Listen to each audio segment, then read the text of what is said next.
تو کتنے ہونے چاہیے؟ وہ سنجیدہ ہوا، اس نے ایک لمحے کے لیے سوچا۔ کم سے کم 4 اور زیادہ سے زیادہ 12۔ سلار نے ہنستے ہوئے اس کے جملے میں اضافہ کیا تھا، وہ اسے مذاق سمجھا تھا۔ میں سیریس ہوں۔ اس کی ہنسی رکنے پر اس نے کہا، 4 بچے، تم حواسوں میں ہو؟ سلار نے مگ منٹیر پر رکھ دیا۔ کون پالے گا انہیں؟ اسے بے اختیار تشویش ہوئی۔ تم اور میں، اس نے اطمینان سے کہا۔ میں ایک بچہ پال سکتا ہوں، 4 نہیں۔ سلار نے دونوں ہاتھ اٹھا کر جیسے اسے حتمی انداز میں کہا، ٹھیک ہے، تم 1 پال لینا، 3 میں پال لوں گی۔ وہ اطمینان سے کہہ کر دوبارہ نیچے جھانکنے لگی۔ ماما، میں سنجیدہ ہوں، اور میں بھی۔ ہم 4 بچے افورڈ نہیں کر سکتے۔ اسے لگا اسے ماما کو منطقی انداز میں سمجھانا چاہیے۔ میں تو کر سکتی ہوں، میرے پاس وہ پیسے ہیں جو وہ میں نے اس لیے نہیں دیے کہ تم انہیں بچوں کی فوج پر انویسٹ کرو۔ سلار نے جھنجھلا کر اس کی بات کاٹی۔ ماما کو برا لگا۔ وہ کچھ کہنے کے بجائے بے حد خفگی کے عالم میں پھر نیچے دیکھنے لگی تھی۔ سویٹ ہارٹ، ہم کو سلار نے اس کے کندھے کے گرد بازو پھیلا کر اسے منانے کی کوشش کی تھی۔ ہاتھ ہٹاؤ۔ ماما نے اس کا ہاتھ جھٹکا۔ میں نے کیا کیا ہے؟ وہ جھنجھلایا۔ تم چاہتی ہو میں گھر، آفس، اسکول، ڈاکٹرز اور مارکیٹوں کے چکر لگاتے لگاتے بوڑھا ہو جاؤں؟ تو تم کیا کرتے ہو بوڑھا ہوئے؟ تڑ سے جواب آیا۔ وہ لاجواب ہو گیا۔ وہ خفگی بھری سوالیہ نظروں سے اسے دیکھ رہی تھی۔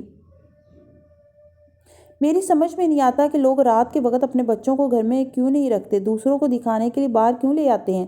وہ اس کے سوال کا جواب دیے بغیر منڈیر سے اپنا مگ اٹھا کر کچھ جھنجھلاہٹ کے عالم میں اندر چلا گیا تھا۔ ماما کو بے اختیار ہنسی آئی تھی۔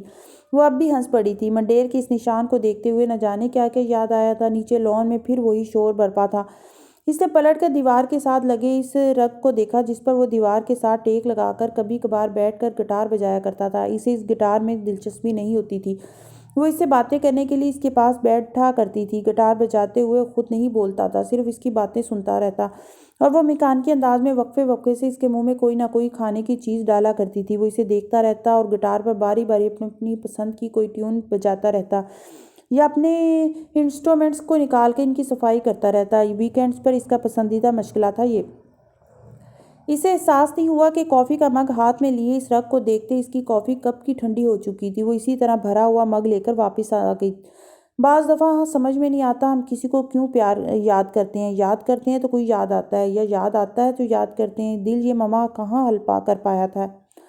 فجر کے بعد وہ مسلسل کمپیوٹر کے سامنے بیٹھی تھی۔ کال نہیں تو کوئی ای میل صحیح۔ اس نے وقفے وقفے سے اسے 4-5 ای میلز کی تھی۔ پھر وہ مایوس ہو گئی۔ جواب نہ آنے کا مطلب تھا کہ وہ ای میل چیک نہیں کر رہا تھا۔ اگلے دن اداسی کا دورہ پہلے سے بھی شدید تھا۔ اس دن وہ پینٹنگ کر سکی نہ کوئی کتاب پڑھ سکی، اور اس نے کھانا بھی نہیں پکایا۔ فریج میں پچھلے چند دنوں کا پڑا ہوا کھانا کھا لیا۔ شام تک وہ اگلے دن سعیدہ اماں کے ہاں جانے کا فیصلہ کر چکی تھی۔ اس کا خیال تھا یہ تنہائی تھی جو اسے مزمل کر رہی تھی۔ وہ یہ بھول گئی تھی کہ وہ 9 سال تنہا ہی رہی تھی، اس سے زیادہ تنہا، اس سے زیادہ برے حالات میں۔ اس دن اسے سلار کی 3 لائنوں کی ایک ای میل ملی تھی، اور ان 3 لائنوں کو اس نے رات تک کم از کم 300 بار پڑھا تھا۔ سویٹ ہارٹ، کیا حال ہے؟ اس ورکشاپ نے تو جیسے مجھے جکڑ لیا ہے۔ تمہاری پینٹنگ کیسی چل رہی ہے؟ Love you. ان 3 جملوں کی ایک میل کے جواب میں اس نے اسے ایک لمبی ای میل کی تھی جس میں اسے اپنی ہر ایکٹیویٹی بتائی تھی، ایک کے بعد دوسرا، دوسرے کے بعد تیسرا جھوٹ۔ وہ اسے یہ کیسے کہہ دیتی کہ وہ اداس ہے، پھر وہ وجہ پوچھتا تو اسے وہ اپنی اداسی کی کیا وجہ بتاتی؟ بیٹا چہرہ کیوں اترا ہوا ہے؟ تمہارا کوئی پریشانی ہے؟ جھگڑا کر کے تو نہیں گیا سلار تمہارے ساتھ؟ سعیدہ اماں نے اس کے چہرے پر پہلی نظر ڈالتے اسے اپنے سوالوں سے بخلا دیا۔ وہ بری طرح متفکر ہوئی تھی۔ نہیں کچھ بھی نہیں ہوا، بس ایسے ہی گھر میں اکیلی تھی شاید اس لیے۔ اس نے مصنوعی مسکراہٹ کے ساتھ انہیں بہلایا، مگر وہ مطمئن نہیں ہوئی۔ امامہ نے کپڑوں کا بیگ کمرے میں رکھنے کے فوراً بعد ڈریسنگ ٹیبل کے آئینے کے سامنے کھڑے ہو کر خود کو دیکھا۔ 5 دنوں میں پہلی بار اس نے اپنے عکس پر غور کیا تھا۔ وہ واقعی بہت پریشان لگ رہی تھی۔ سعیدہ اماں اگر پریشان ہوئی تھی تو کوئی حیرانی کی بات نہیں تھی، کوئی بھی اس کا چہرہ آسانی سے پڑھ سکتا تھا۔ اگلے 10 منٹ آئینے کے سامنے کھڑے ہو کر وہ اپنے چہرے کے اعصاب اور تاثرات کو ریلیکس کرنے کی پریکٹس کرتی رہی، مسکرا کر، گہرے سانس لے کر، چہرے کے تاثرات کو نرم رکھ کر۔ پھر جیسے زچ ہو کر اس نے شکست مان لی۔ جہنم میں جائے، اب لگتی ہوں پریشان تو میں کیا کروں، کتنا مسکراؤں میں؟ پھر وہ باہر نکل آئی۔ سونا وہاں بھی مشکل تھا، اداسی یہاں بھی ویسی ہی تھی۔ اتنی چپ تم پہلے تو کبھی نہیں رہی بیٹا، اب کیا ہو گیا تمہیں؟ اگلی شام تک سعیدہ اماں حقیقتاً فکرمند ہو چکی تھی، حالانکہ اس دن صبح سلار سے اس کی بات بھی ہوئی تھی۔ تم سلار کے ساتھ خوش تو ہو نا؟ وہ تشویش سے پوچھ رہی تھی، اور وہ ان کا چہرہ دیکھنے لگی۔ اداسی بری طرح بڑھی تھی۔ مسئلہ خوشی کا نہیں تھا، مسئلہ یہ نہیں تھا کہ اس کے ساتھ خوش ہے یا نہیں، بات صرف اس کے ساتھ رہنے کی تھی، خوش یا اداس جیسے بھی، لیکن اس کے ساتھ ہی۔ اس نے سعیدہ اماں کو جواب دینے کے بجائے موضوع بدل دیا۔ وہ 2 دن وہاں رہ کر وہ پھر اسی بے چینی کے عالم میں واپس آئی تھی۔ لیکن تم نے تو کہا تھا کہ تم میرے آنے تک وہیں رہو گی۔ سلار اس کی واپسی پر حیران ہوا تھا۔ میری مرضی۔ وہ کچھ اور کہنا چاہتی تھی لیکن معلوم نہیں اس نے کیوں کہا اوکے۔ وہ اب حیران ہوا تھا لیکن اس نے کوئی مزید سوال نہیں کیا۔ مجھے نیو یارک سے ورکشاپ کے ختم ہونے کے بعد یہیں سے 2 ہفتے کے لیے کینیڈا جانا ہے۔ سلار نے اسے اگلی خبر سنائی۔ اس کی سمجھ میں ہی کچھ نہیں آ رہا تھا۔ کیا مطلب؟ جو کولیگ مونٹریال والی کانفرنس اٹینڈ کر رہا تھا اسے کوئی میڈیکل ایمرجنسی ہو گئی ہے۔ فوری طور پر مجھے کانفرنس میں جانے کے لیے کہا گیا ہے کیونکہ میرے پاس ویزا بھی ہے اور میں قریب بھی ہوں۔ وہ صدمے سے بول ہی نہیں سکی۔ 2 ہفتے اور باہر ٹھہرنے کا مطلب تھا کہ وہ عید کے 1 ہفتے کے بعد پاکستان واپس آتا۔ ہیلو۔ سلار نے اس کی لمبی خاموشی لائن پر اس کی موجودگی چیک کی۔ یعنی عید کے بعد آؤ گے تم؟ اس نے اپنے لہجے کی مایوسی پر قابو کرتے ہوئے سلار کو یاد دلانے کی کوشش کی کہ عید قریب ہے۔ ہاں، یک حرفی جواب آیا۔ یقیناً اسے یاد تھا۔ اور میں عید پر کیا کروں گی؟ اس کی سمجھ میں نہیں آ رہا تھا کہ وہ اس سے کیا بات کرے۔ مایوسی کی انتہا تھی جس کا وہ اس وقت شکار ہو رہی تھی۔ 1 ہفتے کا انتظار 3 ہفتوں میں تبدیل ہو گیا تھا اور 3 ہفتوں کے لیے اس اپارٹمنٹ میں اکیلے رہنا اسے سلار پر غصہ آنے لگا تھا۔ تم اسلام آباد چلی جانا عید پر؟ سلار نے کہا نہیں، میں یہیں رہوں گی۔ اس نے بلا وجہ ضد کی۔ ٹھیک ہے، یہیں رہ لینا۔ سلار نے بآسانی گھٹنے ٹیک دیے۔ تمہیں کیوں بھیج رہے ہیں؟ بھیجنا تھا تو پہلے کہنا چاہیے تھا انہیں۔ اسے اب بینک والوں پر غصہ آ رہا تھا۔ ایسی ایمرجنسی ہو جاتی ہے کبھی کبھار۔ وہ کسی اور کو اتنے شارٹ نوٹس پر پاکستان سے نہیں بھیج سکتے ورنہ مجھے کہاں بھیجنا تھا انہوں نے؟ سلار نے وضاحت کی۔ پھر بھی تم کہہ دیتے کہ تم مصروف ہو، تمہیں ان دنوں پاکستان میں کچھ کام ہے۔ وہ ہنس پڑا۔ لیکن مجھے تو کوئی کام نہیں ہے، میں جھوٹ بولتا؟ ماما کو غصہ آ گیا۔ زندگی میں کبھی جھوٹ نہیں بولا کیا؟ نیور۔ اپنے کام میں ضرورت ہی نہیں پڑی۔ اس نے اطمینان سے کہا۔ ماما کچھ بول نہیں سکی۔ تم ایسا کرو، ڈاکٹر صاحب کے گھر چلی جاؤ۔ اتنے دن اکیلے رہو گی تو بور ہو جاؤ گی۔ اس نے اسے مشورہ دیا۔ میں بور نہیں ہوں گی، مجھے یہاں بہت کام ہے۔ وہ اس کے مشورے پر کچھ چڑ گئی۔ سلار کو اس کی ٹون نے حیران کیا تھا۔ وہ اس طرح کبھی بات نہیں کرتی تھی اور ابھی کچھ دیر پہلے تک تو وہ بے حد خوشگوار اور پرجوش انداز میں اس سے باتیں کر رہی تھی۔ پھر یکدم اسے کیا ہوا تھا؟ کم از کم وہ یہ نہیں سوچ سکتا تھا کہ اس کے کینیڈا میں مزید رکنے کی وجہ سے وہ اپسیٹ ہو رہی ہے۔ وہ امامہ سے پوچھنا چاہتا تھا لیکن فوری طور پر اس نے موضوع کو بدلنا بہتر سمجھا۔ ابسر شاید ایک بہت چھوٹا لفظ تھا اس کیفیت کے لیے جو وہ اس وقت محسوس کر رہی تھی۔ وہ بے حد غم اور غصے میں تھی۔ اسے یہ ایکسٹینشن دھوکہ لگ رہا تھا۔ آخر وہ اسے 4 ہفتے کا کہہ کر تو باہر نہیں گیا تھا۔ سوال یہ تھا کہ اگر 4 ہفتے کا بھی کہہ کر جاتا تو اسے کیا اعتراض ہونا تھا؟ اس نے تب بھی اسے اسی طرح خوشی خوشی روانہ کر دینا تھا، یہ اندازہ لگائے بغیر کہ وہ بعد میں ان 30 دنوں کے ایک ایک گھنٹے کو گنے گی۔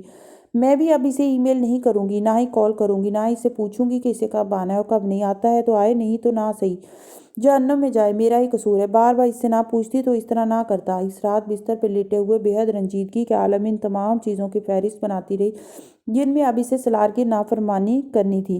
بستر پر لیٹے چھت کو گھورتے ہوئے اس کی فہرست ابھی 255 انٹیریئرز تک پہنچی تھی کہ اسے بیڈ کے بالکل اوپر چھت پر چھپکلی نظر آئی۔ وہ اٹھ کر بیٹھ گئی۔ اکیلا گھر اور چھپکلی، یہ فی الحال اس کے لیے بدترین تھا۔ وہ چھپکلی کو دیکھتے ہی بیڈ سے اٹھ کر صوفے پر چلی گئی اور اسے پھر سلار پر غصہ آنے لگا۔ ایک چھوٹی سی چھپکلی 2 ہفتے پہلے اپارٹمنٹ میں نمودار ہوئی تھی اور وہ بھی سیدھا ان کے بیڈ روم میں۔ شاید کسی دن ٹیرس کا دروازہ کھلا رہنے کی وجہ سے اندر آ گئی تھی۔ وہ اس وقت بیڈ سائڈ ٹیبل آن کیے رات کو ناول پڑھ رہی تھی جو بے حد دلچسپ موڑ پر تھا جب بستر میں نیم دراز اپنی ٹانگیں سکیڑتے ہوئے اس کی نظریں اچانک چھت پر اپنے بیڈ کے بالکل اوپر چھپکلی پر پڑی۔ ایک لمحے کے لیے اسے یہ وہم لگا۔ اس نے کمرے کی لائٹ آن کر کے دیکھا، وہ چھپکلی ہی تھی۔ سلار برابر والے بستر پر گہری نیند سو رہا تھا۔ وہ عام حالات میں کبھی اسے نہ جگاتی لیکن یہ عام حالات نہیں تھے۔ اس نے اوندھے لیٹے ہوئے سلار کا کندھا جھنجھوڑا۔ سلار وہ اس کی آواز پر نیند میں ہڑبڑا گیا۔ کیا ہوا؟ وہ اوپر دیکھو، میرے بیڈ کے اوپر چھت پہ چھپکلی ہے۔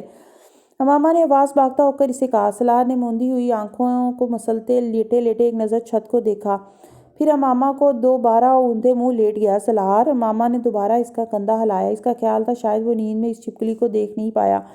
دیکھ لی ہے میں نے امامہ، سونے دو۔ وہ لیٹے لیٹے بڑبڑایا۔ دیکھ لی ہے تو کچھ کرو اس کا۔ وہ اس کی بے توجہی پر ناراض ہوئی۔ چلی جائے گی خود ہی، تم لائٹ آف کر کے سو جاؤ۔ وہ پھر بڑبڑایا۔ میں کیسے سوؤں؟ وہ مجھے دیکھ رہی ہے۔ اس کی خفگی بڑھی۔ لائٹ بند کر دو، نہ تم اسے دیکھو نہ وہ تمہیں دیکھے۔ اسے اس کے مشورے سے زیادہ اس کی بے حسی پر غصہ آیا۔ تم میرے لیے ایک چھپکلی نہیں مار سکتے؟ میں رات کے 2:30 بجے چھپکلی نہیں مار سکتا۔ Just ignore it.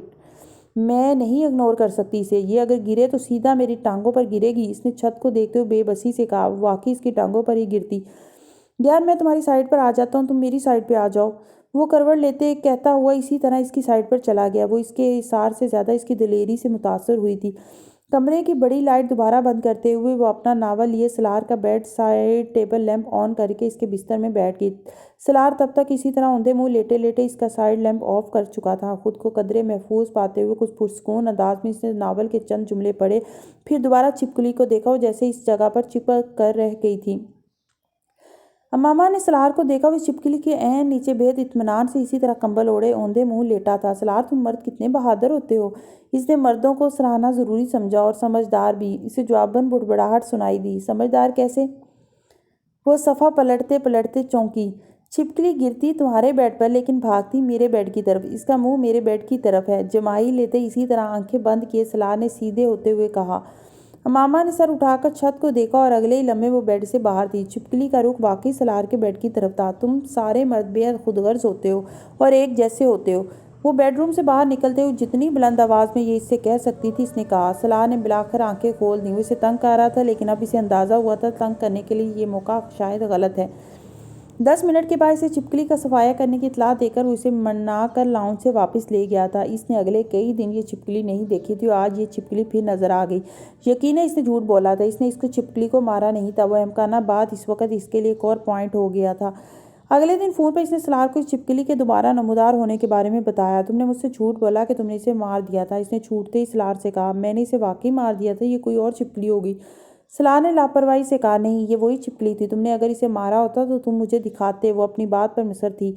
سلار کا سر گھوم کر رہ گیا۔ وہ امامہ سے اس سے زیادہ امکانہ گفتگو کی توقع نہیں رکھ سکتا تھا۔ تم اگر کہتی تو میں تمہیں وہ مری ہوئی چھپکلی بھی دکھا دیتا۔ اس نے تحمل کا مظاہرہ کرنے کی کوشش کی تھی۔ نہیں، یہ وہی تھی، میں اسے پہچانتی ہوں۔ اگر یہ وہی تھی تو اتنے دن سے کہاں تھی؟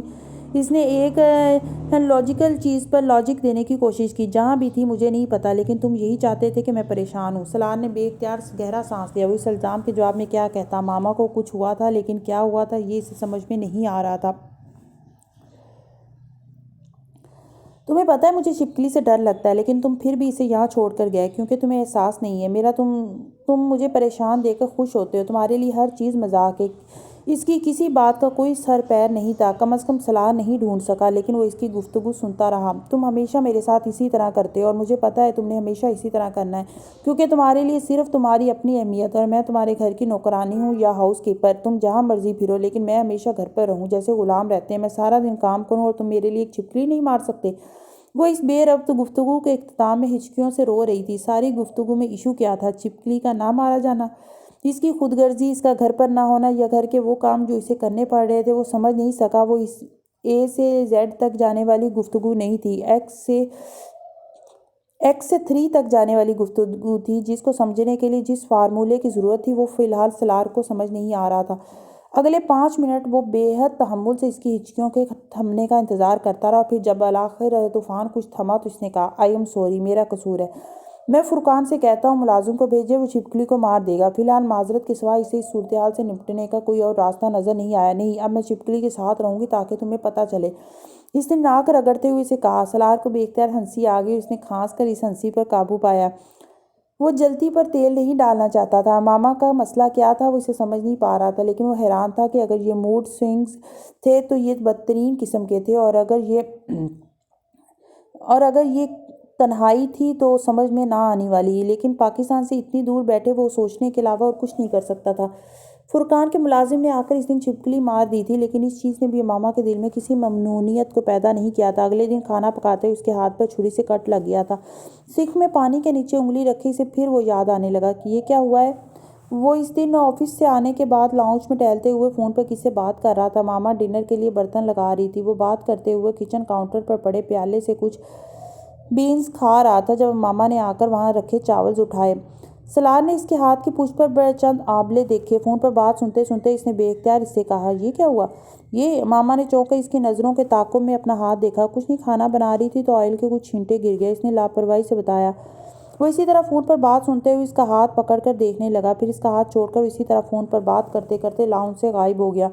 وہ فریج سے پانی نکال رہی تھی جب وہ دوبارہ نمودار ہوا۔ اسی طرح فون پر اسٹاک مارکیٹ کے کسی ایشو پر بات کرتے ہوئے اس نے ماما کا ہاتھ پکڑ کر چند لمحوں میں اس پر مرہم لگایا اور پھر اسی طرح دوبارہ چلا گیا۔ وہ ہل نہیں سکی تھی۔ اتنے سالوں میں اس کے کسی زخم پر رکھا جانے والا وہ پہلا مرہم تھا۔ وہ اتنے سالوں میں شاید بے حس ہو گئی تھی۔